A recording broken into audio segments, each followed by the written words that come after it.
the greatest honor that can come to any citizen in a democracy. I know full well the responsibilities that await me until the door of number 10, and I'll strive unceasingly to try to fulfill the trust and confidence that the British people have placed in me and the things in which I believe. And I would just like to remember some words of St. Francis of Assisi, which I think are really just particularly apt at the moment. Where there is discord, may we bring harmony. Where there is error, may we bring truth. Where there is doubt, may we bring faith. And where there is despair, may we bring hope. Margaret Thatcher foi a primeira mulher a ditar os rumos de uma nação. Ocupou por 11 anos o cargo de primeira-ministra da Inglaterra. Foi poderosíssima. Era uma mulher obstinada, brilhante. E foi também duramente criticada por sua postura implacável. Mas o que ninguém pode contestar é a marca que ela deixou na história do Reino Unido. Logo no início do seu mandato, Margaret Thatcher tomou uma série de medidas altamente impopulares. Privatizou as estatais, reduziu a força dos sindicatos e não perdia nenhuma chance para criticar a União Soviética e exaltar os Estados Unidos. Bom, tudo isso lhe valeu o apelido de a Dama de Ferro. Eu conversei com a repórter Sandra Passarinho, que foi testemunha do período Thatcher, enquanto esteve como correspondente da TV Globo em Londres na década de 70. E o repórter Pedro Bassan entrevistou a atriz Meryl Streep, que estreia no cinema no papel da Dama de Ferro.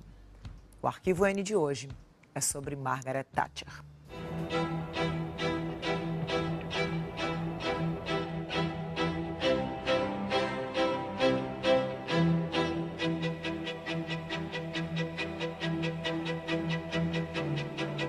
Ela mudou o curso do Estado britânico, né, com a redução do Estado, a importância do liberalismo, e tudo isso com mão de ferro.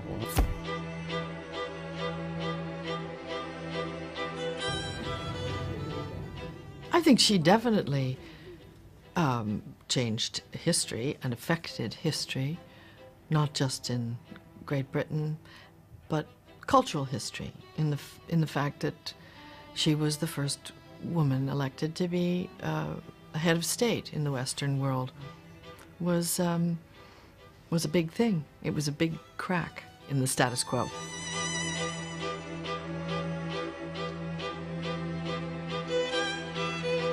Ela era uma mudança para o bem e para o mal. Ela fez emergir várias contradições sociais, socioeconômicas naquele país, e do choque dentre essas contradições surgiu uma economia mais revigorada. Esta líder é uma mulher vaidosa de 61 anos que só gosta de ser fotografada do lado direito, que criou um estilo sóbrio de vestir que os ingleses adoram, que nunca sai para trabalhar sem fazer um penteado cuidadoso e que leva uma vida simples, cozinhando pratos simples com um marido aposentado que não dá opinião. O que Margaret Thatcher gosta mesmo é de mandar. No, no, no. Esta filha do dono de um armazém trabalhou como química, se formou em direito e sempre soube o que quis. Quando se elegeu deputada em 59, mudou os dentes. Neste tempo, já era uma típica dona de casa inglesa, casada com um executivo, mãe de um casal de gêmeos.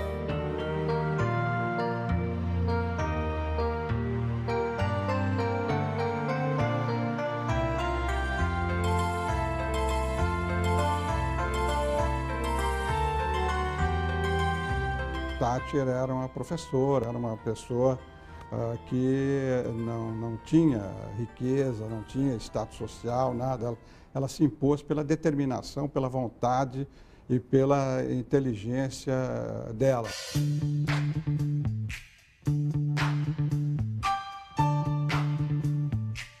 Quando participou deste programa de televisão, Margaret Thatcher era apenas a secretária de Educação do governo.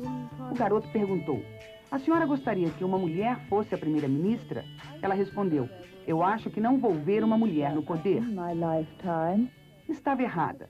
6 anos depois, a própria Margaret Thatcher vencia o preconceito machista e mudava a história ao se tornar a primeira mulher a chefiar um governo na Grã-Bretanha. Quem conhece o sistema político inglês sabe que é muito difícil você enfrentar a oposição no parlamento. Lá, o grande debate é no parlamento. O primeiro-ministro, os ministros têm que ter um treinamento muito agudo, né, muito forte.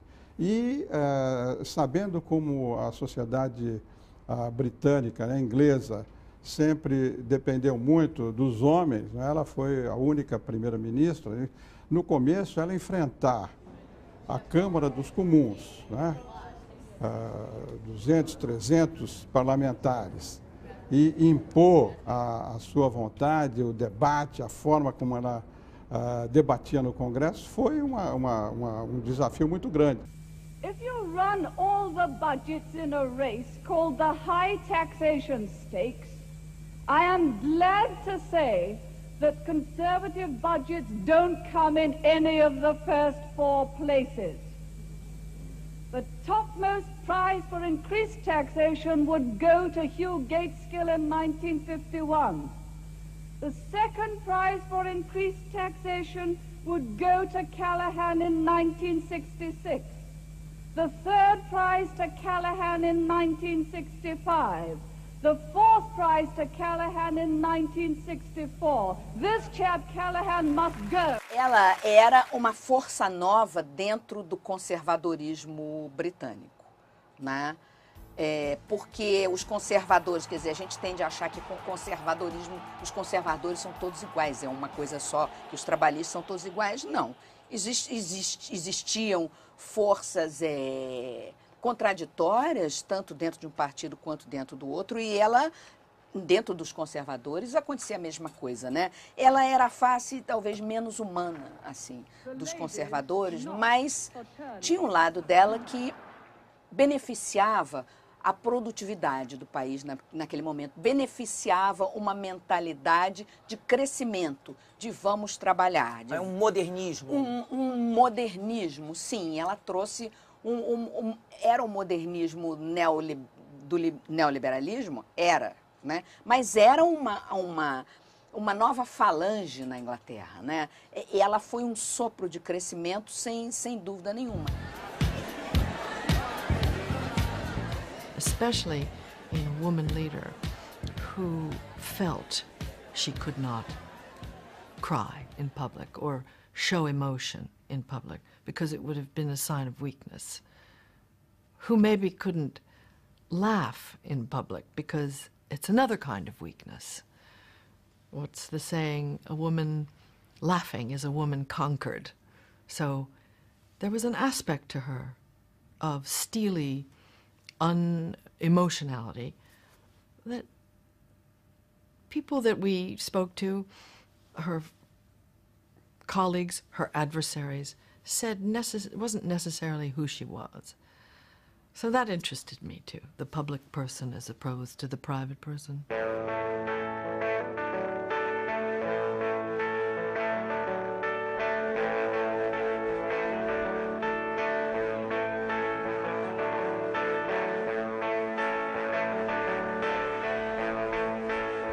Pela primeira vez em 55 anos, um governo britânico perde o poder por causa de um voto de não confiança no parlamento.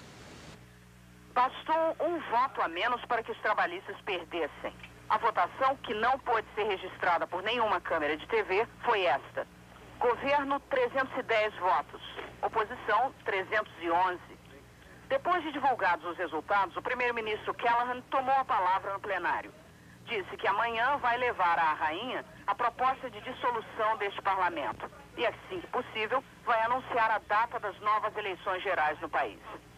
A líder conservadora Margaret Thatcher, grande vitoriosa com a votação desta noite, deseja eleições logo. A data ideal para ela seria 26 de abril. Os conservadores querem aproveitar a boa fase que estão vivendo e garantir as chances de vitória.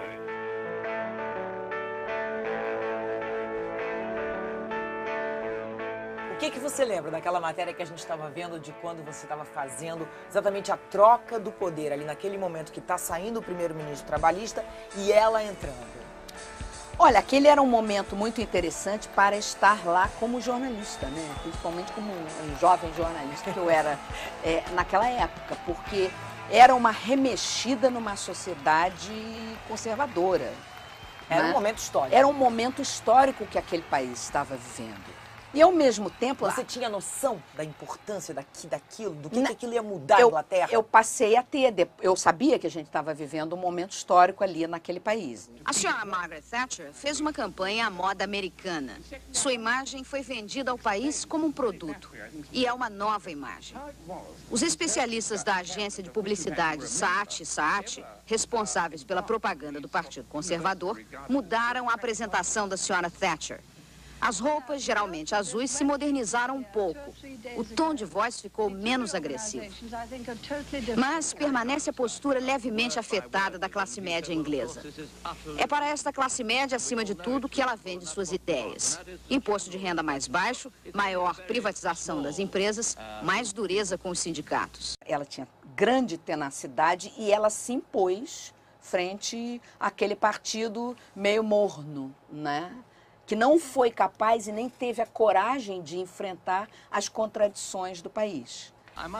A senhora Thatcher, antes, nunca se sentiu muito à vontade com a televisão. Os estudiosos de comunicação dizem que a TV é um meio frio. Margaret Thatcher é uma personalidade quente. Mas o novo produto assimilou as condições do veículo. A enérgica Maggie Coração de Leão convive melhor com luzes e câmeras. Sua postura de frieza ganhou uma dimensão mais humana. Mas a campanha de Maggie teve mais segurança nas ruas do que povo mesmo. Para a imprensa, às vezes era difícil trabalhar quando os guarda-costas se excediam em cuidados.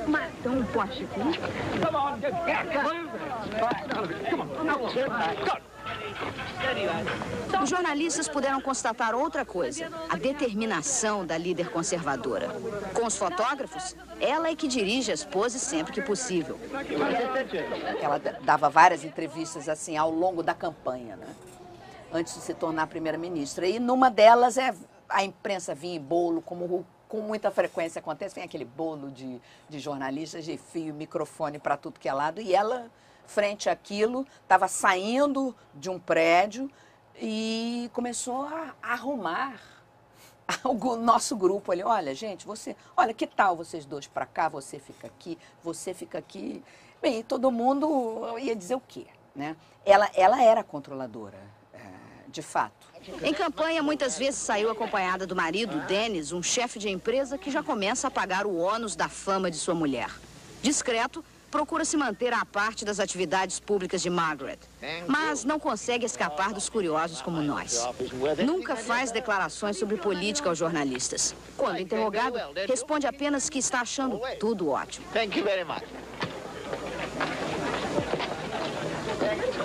Já a senhora Thatcher disse-me, rapidamente, que não teme as pressões políticas que se formam em torno dela. Acha que é pior ter que aguentar as pressões da imprensa. Ela deve saber que, se não ganhar agora, outra chance vai ser difícil. Talvez por isso mesmo é que está tão disposta para a briga eleitoral. Você diria que ela era amada e odiada? Sim, ela era. Ela polarizava opiniões, né? Ela tinha grandes defensores e grandes detratores, né? Ninguém ficava indiferente a ela. Todo mundo naquele país tinha uma opinião. Detesto essa mulher. Ah, adoro essa mulher.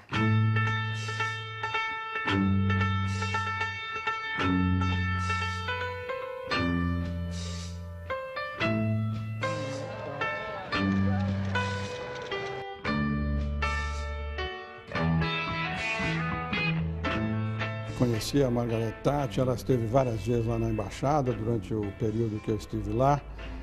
Uma das vezes, num jantar que nós oferecemos a personalidades britânicas para homenagear o presidente Fernando Henrique, numa das viagens dele lá. E depois, um outro episódio curioso com ela, foi num jantar em que eu fui convidado, tinha uma série de personalidades, inclusive a Margaret Thatcher. Eu, por acaso, fiquei sentado do lado dela. E a gente nunca sabe que assuntos a gente trata com personalidades, com lideranças desse porte.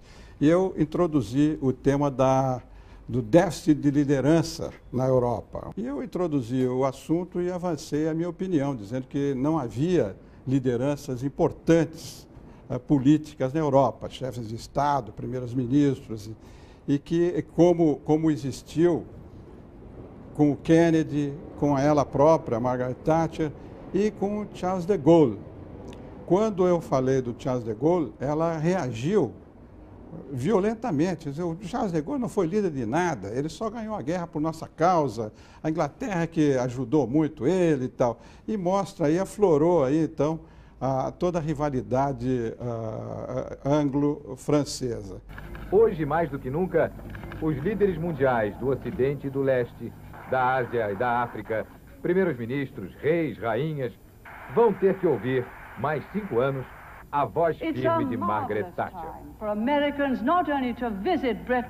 Sobretudo agora que o presidente Reagan anda gaguejando, sobrou Margaret Thatcher para representar os conservadores, a direita internacional. A associação que ela fez com Reagan, né, mostrou a força que ela tinha, inclusive na área econômica. You ain't seen nothing yet.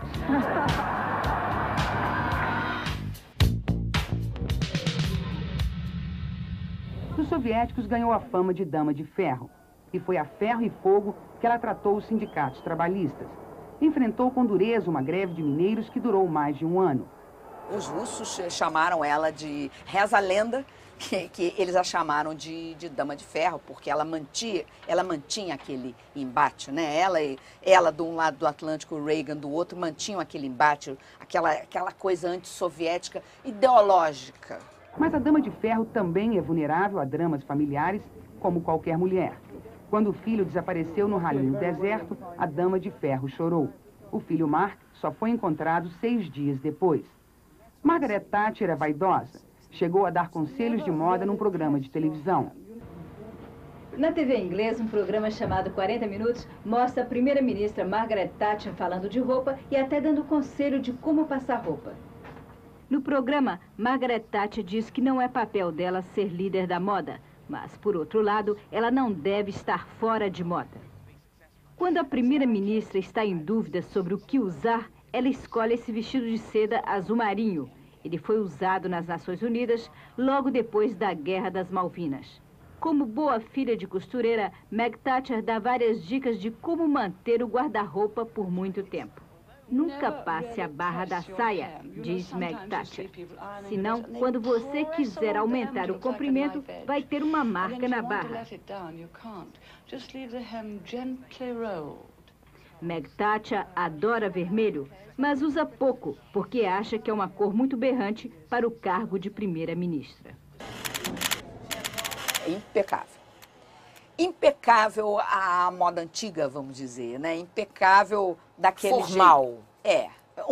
Excessivamente formal, eu acho, mas que tinha um apelo para os setores mais conservadores da sociedade. A mulher mais poderosa do mundo ficou 11 anos no poder. Se era uma feminista, ninguém pode dizer. Margaret Thatcher costumava falar que, em política, se você quiser dizer alguma coisa, peça a um homem. Se quiser fazer alguma coisa, peça a uma mulher. Mas alguns críticos consideravam a dama de ferro uma mulher que pensava como homem.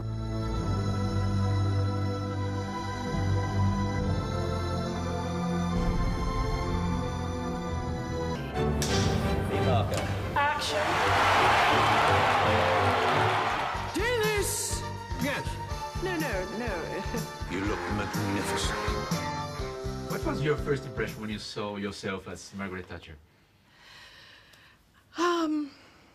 Well, it was a process. It wasn't that I suddenly came out of a room and there she was. It was a process. We took about a couple of months of tests. I came back and forth to England from where I live in New York to try to achieve her younger self and also the look of the old age, which took a lot of doing.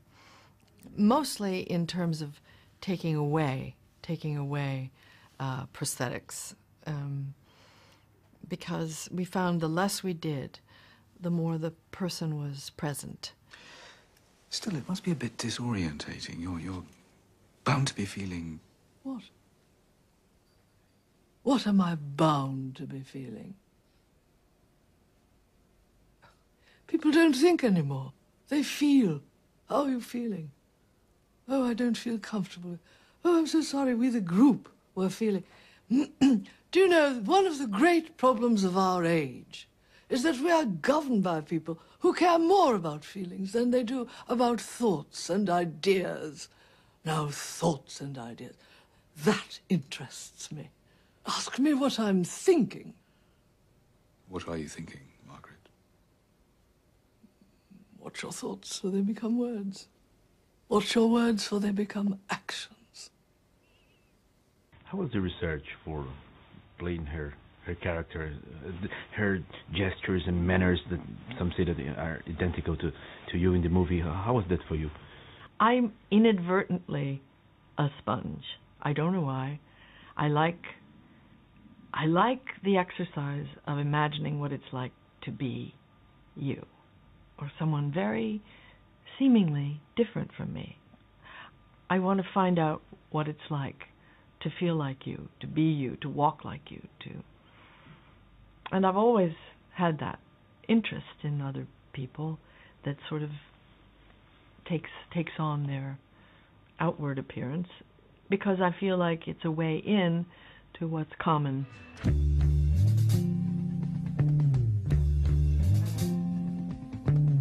O ex-secretário de Estado americano Henry Kissinger dizia que o poder é o afrodisíaco supremo. A senhora sente falta do poder? No, not now. I got used to it for so many, many years. Now one has no longer the power, but one does have influence. No, that period of 11.5 years is over. You can't look back ever. Just go forward in life. Often one's views are asked because one has influence, the influence which comes from experience of your own country, knowledge of dealing with others, and experience which comes from the many situations which you faced, which you didn't expect to have to face. But nevertheless, you managed reasonably well at the time.